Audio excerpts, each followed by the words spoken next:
ಅಹಮದಾಬಾದ್ ವಿಮಾನ ದುರಂತ ವಿರಾಟ್, ರೋಹಿತ್ ಸೇರಿ ದಿಗ್ಗಜ ಕ್ರೀಡಾಪಟುಗಳಿಂದ ಸಂತಾಪ. ಅಹಮದಾಬಾದ್ನಲ್ಲಿ ಪತನಗೊಂಡ ಏರ್ ಇಂಡಿಯಾ ವಿಮಾನದಲ್ಲಿದ್ದ ಎಲ್ಲಾ 200ಕ್ಕೂ ಹೆಚ್ಚು ಪ್ರಯಾಣಿಕರು ಸಾವನ್ನಪ್ಪಿದ ಘಟನೆ ಜಗತ್ತನ್ನೇ ತಲ್ಲಣಗೊಳಿಸಿದೆ. ಗುಜರಾತ್ ಮಾಜಿ ಸಿಎಂ ಸೇರಿ 150ಕ್ಕೂ ಹೆಚ್ಚು ಭಾರತೀಯರು ಅಸುನೀಗಿದ್ದಾರೆ. ಈ ದುರ್ಘಟನೆಯಲ್ಲಿ ಸಾವನ್ನಪ್ಪಿದವರಿಗೆ ಹಲವಾರು ಸೆಲೆಬ್ರಿಟಿಗಳು ಕಂಬನಿ ಮಿಡಿದಿದ್ದಾರೆ. ಭಾರತ ತಂಡದ ಲೆಜೆಂಡರಿ ಕ್ರಿಕೆಟರ್ ವಿರಾಟ್ ಕೊಹ್ಲಿ ಮತ್ತು ಅವರ ಪತ್ನಿ ಅನುಷ್ಕಾ ಶರ್ಮಾ ಕೂಡ ಈ ದುರಂತ ಘಟನೆಯ ಬಗ್ಗೆ ದುಃಖ ವ್ಯಕ್ತಪಡಿಸಿದ್ದಾರೆ.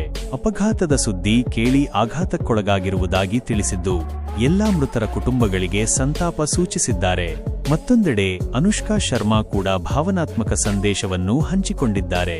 ಇಂದು ಅಹಮದಾಬಾದ್ನಲ್ಲಿ ನಡೆದ ವಿಮಾನ ಅಪಘಾತದಿಂದ ಆಘಾತಕ್ಕೊಳಗಾಗಿದ್ದೇನೆ.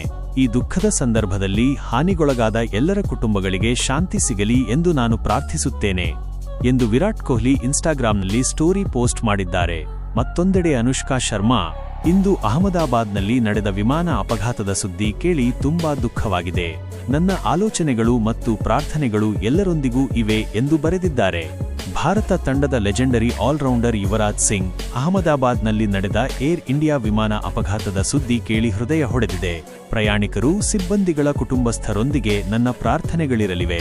ಈ ಕಷ್ಟದ ಸಮಯದಲ್ಲಿ ಅವರಿಗೆ ದುಃಖವನ್ನು ತಡೆಯುವ ಶಕ್ತಿ ಸಿಗಲಿ ಎಂದು ತಮ್ಮ ಮಾಜಿ ಖಾತೆಯಿಂದ ಟ್ವೀಟ್ ಮಾಡಿದ್ದಾರೆ. ಅಹಮದಾಬಾದ್ನಲ್ಲಿ ನಡೆದ ಏರ್ ಇಂಡಿಯಾ ವಿಮಾನ ಅಪಘಾತದ ಬಗ್ಗೆ ತಿಳಿದು ನನಗೆ ಆಘಾತ ಮತ್ತು ತೀವ್ರ ದುಃಖವಾಗಿದೆ. ಊಹಿಸಲಾಗದ ನೋವನ್ನು ಅನುಭವಿಸುತ್ತಿರುವ ಎಲ್ಲಾ ಪ್ರಯಾಣಿಕರು ಮತ್ತು ಅವರ ಕುಟುಂಬಗಳೊಂದಿಗೆ ನನ್ನ ಆಲೋಚನೆಗಳು ಮತ್ತು ಪ್ರಾರ್ಥನೆಗಳು ಇರಲಿದೆ ಎಂದು ಹರ್ಭಜನ್ ಬರೆದಿದ್ದಾರೆ. ಭಾರತೀಯ ಏಕದಿನ ತಂಡದ ನಾಯಕ ರೋಹಿತ್ ಶರ್ಮಾ ತಮ್ಮ ಇನ್ಸ್ಟಾಗ್ರಾಂ ಸ್ಟೋರಿಯಲ್ಲಿ, ಅಹಮದಾಬಾದ್ ಘಟನೆ ಕೇಳಿ ತುಂಬಾ ದುಃಖಕರ ಮತ್ತು ಆಘಾತವಾಗಿದೆ. ಅಪಘಾತದಲ್ಲಿ ತಮ್ಮ ಪ್ರೀತಿಪಾತ್ರರನ್ನು ಕಳೆದುಕೊಂಡ ಎಲ್ಲರಿಗೂ ನನ್ನ ಪ್ರಾರ್ಥನೆಗಳು ಎಂದು ಬರೆದಿದ್ದಾರೆ. ಅಫ್ಘಾನಿಸ್ತಾನದ ರಶೀದ್ ಖಾನ್ ಕೂಡ ಈ ಘಟನೆಯ ಬಗ್ಗೆ ದುಃಖ ವ್ಯಕ್ತಪಡಿಸಿದ್ದಾರೆ. ಇಂದು ಅಹಮದಾಬಾದ್ನಲ್ಲಿ ನಡೆದ ದುರಂತ ಅಪಘಾತದ ಬಗ್ಗೆ ಕೇಳಿ ತುಂಬಾ ದುಃಖವಾಗಿದೆ. ನನ್ನ ಸಂತಾಪ ಮತ್ತು ಪ್ರಾರ್ಥನೆಗಳಿರಲಿವೆ ಎಂದು ಬರೆದಿದ್ದಾರೆ. ಬ್ಯಾಡ್ಮಿಂಟನ್ ಸ್ಟಾರ್ ಪಿವಿ ಸಿಂಧು, ಮಾಜಿ ಕ್ರಿಕೆಟರ್ ಸುರೇಶ್ ರೈನಾ, ಸೂರ್ಯಕುಮಾರ್ ಯಾದವ್ ಸೇರಿ ಹಲವಾರ ಕ್ರೀಡಾಲೋಕದ ಗಣ್ಯರು, ವಿವಿಧ ಕ್ಷೇತ್ರದ ದಿಗ್ಗಜರು ಸಂತಾಪ ಸೂಚಿಸಿದ್ದಾರೆ.